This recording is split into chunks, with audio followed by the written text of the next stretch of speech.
বাপ রে বাপ, বাড়ি এসে তো শান্তি নেই। 4.5 ঘন্টা ট্রেন লেট করার পর যখন ঢুকেছি তখন প্রায় রাত্রে 2টো। কোনো রকমে হাত পা ধুয়ে শটান বিছানায়, কারণ খাবারটা ট্রেনেই খেয়ে এসেছিলাম। তারপরের দিন সকাল থেকে উঠে এই যে চলছে ব্যাগ আনপ্যাক।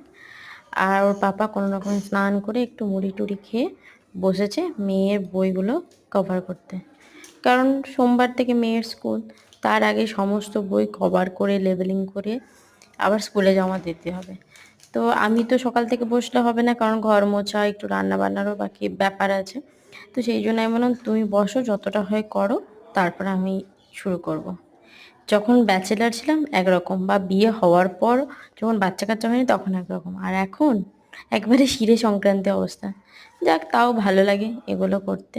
তবে মেয়ে এখন রেস্ট করছে।